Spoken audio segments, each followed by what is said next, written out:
Pada zaman dahulu, ada sebuah wilayah yang dipimpin oleh seorang raja yang sangat kejam. Raja itu memiliki kekuasaan mutlak, luas, dan tak terbatas. Ia memerintah dengan tangan besi, menggunakan segala cara untuk menundukkan rakyatnya, termasuk kekuatan militer dan kekerasan.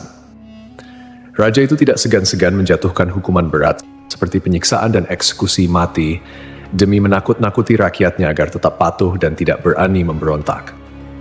Raja ini tidak hanya menguasai tanah dan pemerintahan, tetapi juga mengklaim dirinya sebagai Tuhan. Siapapun yang tidak mengakui klaim tersebut akan disiksa atau bahkan dibunuh.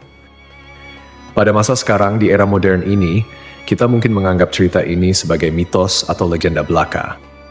Tetapi sebenarnya kisah ini benar-benar terjadi. Itu adalah kisah tentang Raja Namrud, yang hidup sekitar 2275 sebelum Masehi sampai 1943 sebelum Masehi di wilayah Babilonia, sebuah kerajaan yang berdiri di tengah padang pasir Mesopotamia yang kini menjadi bagian dari Irak. Di tengah kerajaan Babilonia yang sedang tumbuh pesat, berdirilah Menara Babel, sebuah menara yang menjulang tinggi dan menjadi simbol kekuasaan dan kebesaran Namrud. Menara tersebut dibangun dengan tujuan untuk mencapai langit dan mengklaim kekuasaan setinggi kekuasaan Tuhan. Kisah ini akan membawa kita pada perjalanan yang menegangkan, dari puncak kejayaan Namrud hingga kejatuhannya yang tragis. Sebelum saya melanjutkan kisahnya, mohon tonton video ini sampai selesai, agar tidak ada kesalahpahaman dalam memahami isi cerita, serta bantu channel ini semakin berkembang dengan cara subscribe, like, serta berikan komentar positif. Jangan lupa tuliskan hajat dan doa Anda di kolom komentar agar kita dapat mengaminkan bersama-sama. Semoga Allah segera mengabulkan semua doa dan hajat kita. Amin ya rabbal alamin. Jarang orang yang tahu bahwa Namrud sebenarnya adalah keturunan dari Nabi Nuh alaihissalam. Ia merupakan putra dari Kanaan, cucu dari Kus, cicit dari Ham, dan keturunan langsung dari Nabi Nuh. Namun sejak lahir, Namrud tidak memiliki hak untuk menjadi raja atau penguasa. Ia dikenal sebagai sosok yang licik, manipulatif, dan penuh tipu daya. Meski demikian, ia memiliki ambisi besar dan bekerja keras untuk mencapai tujuannya. Dengan licik dan tipu daya, Namrud berhasil merebut kekuasaan di Babilonia. Ia menguasai wilayah yang luas dan menjadi salah satu penguasa terkuat pada masanya. Penduduk Babilonia yang sebagian besar bekerja sebagai petani, pedagang, dan pengrajin hidup dalam ketakutan di bawah pemerintahannya. Sementara itu, banyak yang dipaksa menjadi budak, hidup dalam penderitaan tanpa akhir, karena hasil kerja keras mereka dirampas oleh penguasa yang tidak memiliki belas kasihan. Namrud dikenal sebagai raja yang sombong dan zalim. Ia adalah salah satu dari beberapa raja yang pernah mengklaim dirinya sebagai penguasa atas seluruh bumi. Bahkan, ia adalah orang pertama yang secara terang-terangan menyatakan dirinya sebagai Tuhan dan memakai mahkota di kepalanya sebagai simbol kekuasaan ilahinya. Lebih jauh, Namrud juga dikenal mempelajari ilmu sihir yang dilaknat oleh Allah, dan ia adalah salah satu pelopor penyebaran ilmu hitam di kalangan umat manusia. Menara Babel yang dibangun Namrud menjadi salah satu karya arsitektur terbesar pada masanya.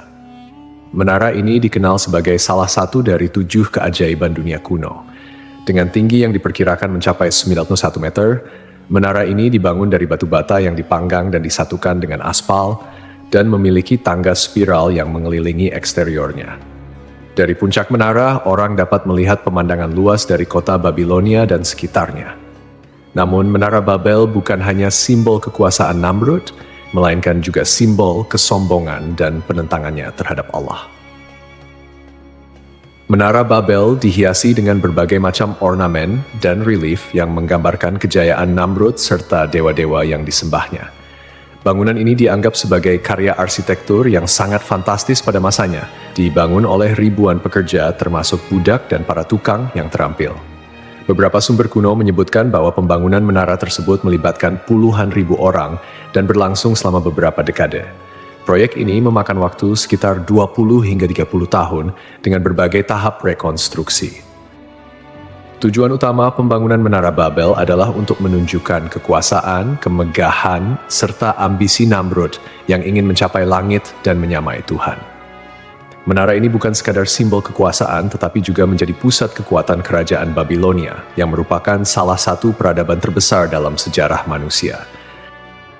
Babilonia yang terletak di Mesopotamia, kini wilayah Irak, terkenal sebagai pusat perdagangan, budaya, dan kekuasaan pada masa itu. Sebelum jadi raja, Namrud sudah hidup dalam kemewahan dan kesejahteraan. Mimpinya yang paling besar adalah menjadi penguasa mutlak atas seluruh muka bumi. Namrud, yang dikenal ambisius dan kejam, tak segan-segan membunuh siapa saja yang dianggap sebagai ancaman bagi kekuasaannya. Pada suatu hari, Namrud mendengar seorang pria berbicara tentang bagaimana kekuasaannya akan runtuh. Pria itu dikatakan berpakaian serba hitam dan menantang otoritas Namrud. Merasa diremehkan, Namrud memerintahkan pengawalnya untuk membunuh pria tersebut beserta para pembantu wanita yang mendengar perkataan pria itu. Perintah tersebut segera dilaksanakan. Namun saat Namrud memasuki kamarnya, ia sangat terkejut ketika melihat pria yang baru saja dibunuh sudah berada di dalam kamarnya. Namrud dengan marah bertanya, "Siapa kamu?" Pria itu kemudian menjawab, "Aku adalah penguasa cahaya." Ia kemudian memanipulasi Namrud dengan menawarkan kekuatan besar. Tetapi sebagai gantinya, Namrud harus bersujud kepada iblis. Namrud yang tergila-gila dengan kekuasaan, setuju untuk menjual jiwanya kepada setan demi mendapatkan pengaruh yang lebih besar. Iblis mengajarkan Namrud segala macam ilmu sihir dan cara untuk menjadi penguasa yang paling hebat. Setelah menguasai ilmu sihir, Namrud kemudian membunuh ayah kandungnya untuk merebut tahta. Dengan bantuan iblis, ia menjadi raja yang sangat kuat dan tak terkalahkan, serta seorang penyihir yang menguasai sihir tingkat tinggi. Namrud kemudian memperluas wilayah kekuasaannya, menaklukkan banyak negeri hingga ia menjadi penguasa 7 wilayah besar. Pada suatu malam, para pengamat bintang di istana Namrud melihat sebuah bintang baru yang terbit di timur. Bintang itu semakin terang dari hari ke hari dan semakin lama semakin mencolok. Mereka melaporkan hal ini kepada Namrud yang kemudian memanggil para ahli sihir dan peramal. Para ahli sihir sepakat bahwa bintang tersebut menandakan kelahiran seorang bayi yang akan menjadi ancaman bagi kekuasaan Namrud. Ramalan ini membuat Namrud semakin gelisah dan ketakutan. Ia melihat kelahiran bayi tersebut sebagai ancaman nyata bagi kekuasaannya. Maka Namrud memerintahkan agar semua bayi laki-laki yang baru lahir di kerajaannya harus dibunuh. Salah satu pengikut setia Namrud, Azar, yang juga merupakan ayah dari Nabi Ibrahim alaihi salam, baru saja dikaruniai seorang anak laki-laki. Namun, Azar tidak tega menyerahkan anaknya kepada Namrud. Oleh karena itu, ia menyembunyikan Ibrahim kecil di sebuah gua agar selamat dari pembantaian. Meskipun disembunyikan di gua, Nabi Ibrahim tidak sendirian. Allah dengan kekuasaannya yang maha besar memberikan mukjizat untuk menjaga Ibrahim yang masih bayi. Diriwayatkan bahwa dari jari-jari mungil Ibrahim, Allah mengeluarkan susu yang cukup untuk memenuhi kebutuhannya sehari-hari. Ibrahim kecil menghisap jarinya sendiri untuk mendapatkan makanan yang dibutuhkannya. Dan dengan izin Allah, ia tumbuh sehat dan kuat meski berada dalam kondisi yang sangat sulit. Tahun demi tahun berlalu, dan Ibrahim tumbuh dalam perlindungan Allah yang penuh keajaiban. Setelah dewasa, Ibrahim diutus oleh Allah sebagai nabi untuk menyeru kaumnya agar meninggalkan penyembahan berhala dan hanya menyembah Allah. Ibrahim pun menjadi penantang utama kekuasaan dan kezaliman Namrud. Ketika kekeringan melanda kerajaan Babilonia dan rakyatnya datang memohon bantuan dari Namrud, Nabi Ibrahim juga hadir di tengah-tengah mereka. Di hadapan Namrud, Ibrahim bertanya, "Siapakah Tuhan yang sebenarnya?" Namrud, yang sombong, mengklaim bahwa dialah Tuhan. Namun Ibrahim dengan tegas mengatakan bahwa Tuhannya adalah Allah yang menghidupkan dan mematikan. Namrud menentang Ibrahim dengan mengatakan bahwa ia juga bisa menghidupkan dan mematikan dengan cara membebaskan seorang tawanan dan membunuh tawanan lainnya. Ibrahim kemudian menantangnya, "Jika kamu memang Tuhan, buatlah matahari terbit dari barat." Namrud terdiam, tidak mampu menjawab, dan akhirnya merasa terhina. Namrud suatu hari memanggil Nabi Ibrahim ke hadapannya. Ia ingin menunjukkan kekuasaannya dan menantang Ibrahim. Untuk membuktikan bahwa ia juga bisa menghidupkan dan mematikan, Namrud memerintahkan 2 orang pria dibawa ke hadapannya. Salah satu dari mereka dibunuh, sementara yang lain dibiarkan hidup. Lalu Namrud berkata kepada Ibrahim, "Lihatlah, aku juga bisa menghidupkan dan mematikan." Namun, Nabi Ibrahim alaihissalam dengan bijak menjawab, "Kalau begitu, hidupkanlah kembali orang yang telah kamu bunuh." Namrud terdiam, ia tidak bisa melakukan itu. Ibrahim kemudian melanjutkan tantangannya. "Tuhanku menerbitkan matahari dari timur. Jika engkau memang Tuhan, cobalah terbitkan matahari dari barat." Namrud tidak mampu menjawab tantangan ini dan menjadi sangat marah. Sebagai balasan, Namrud melarang Ibrahim mengambil makanan dari negerinya. Namun dengan izin Allah, Ibrahim meminta segenggam pasir dan membawanya pulang. Pasir itu, berkat mukjizat dari Allah Subhanahu wa Ta'ala, berubah menjadi makanan lezat yang cukup untuk keluarganya. Nabi Ibrahim mulai menjalankan misinya untuk mengajak umatnya menyembah Allah dan meninggalkan penyembahan terhadap Namrud serta berhala-berhala yang mereka puja. Namun, umat Namrud menolak dan terus menyembah berhala.